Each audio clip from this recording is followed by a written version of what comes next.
Hi, everyone. I'm Elaine Quijano. In an interview with the Associated Press, President Trump is criticizing the condemnation of Saudi Arabia over the case of missing journalist Jamal Khashoggi. The president called it another case of guilty until proven innocent.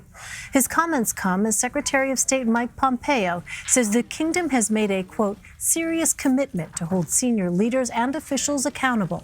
CBS News Chief White House correspondent Major Garrett reports. Secretary of State Mike Pompeo called his conversation with Saudi leader Crown Prince Mohammed bin Salman about the apparent murder of U.S. resident and Saudi journalist Jamal Khashoggi direct and candid. Okay, it was good, uneventful. Good. I hope we don't have jet lag.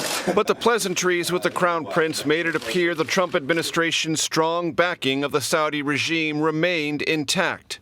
He had warm words for Pompeo. Really strong and old allies. So we face lots of challenges together in the past and today and tomorrow. On Twitter, the president said he had spoken to the Crown Prince, who totally denied any knowledge of the journalist's fate. Khashoggi, a contributor to the Washington Post, entered the Saudi consulate in Istanbul October 2nd and has not been seen since. The Saudis said for days Khashoggi left on his own, but sources say the government is prepared to admit he died during a botched interrogation, though no admission has been forthcoming. The Washington Post published the passports of 7 men they say were part of the Saudi team that flew to Istanbul to confront Khashoggi. The Crown Prince has been a favorite of both Mr. Trump and son-in-law Jared Kushner, who saw him and the kingdom as a consumer of U.S. weaponry and a strategic counterweight to Iran in the region. Despite the mounting evidence, the president said he is not yet ready to blame the Saudi royal family for Khashoggi's disappearance. And it depends whether or not the king or the Crown Prince knew about it, in my opinion. Number one, what happened, but whether or not they knew about it. If they knew about it, that would be bad. The Trump administration is facing increasing pressure from Congress to respond aggressively. Trump ally and South Carolina Republican Lindsey Graham said he is finished working with the Crown Prince. This guy is a wrecking ball. He had this guy murdered in a consulate in Turkey, and to expect me to ignore it, I feel used and abused. And Major Garrett joins us now from the White House. Major, as we just saw in your piece, the administration is facing pressure from lawmakers, including Senator Lindsey Graham.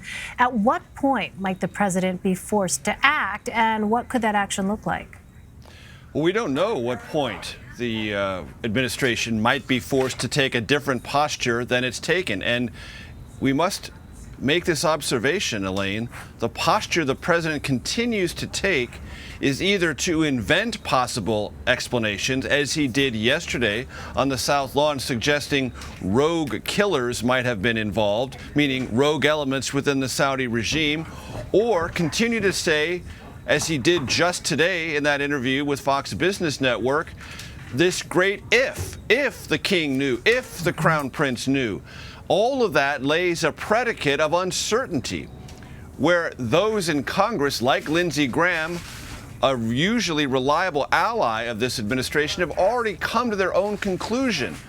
Now, is it based on possibly fragmentary evidence? Yes, but it's fragmentary evidence sufficient enough for Lindsey Graham to say not only does it appear the Crown Prince and therefore the king to whom he reports are either directly involved or at least had some knowledge by now of what happened and under what and whose auspices, but other members of Congress, Republican and Democrat, have said this is unacceptable. Not only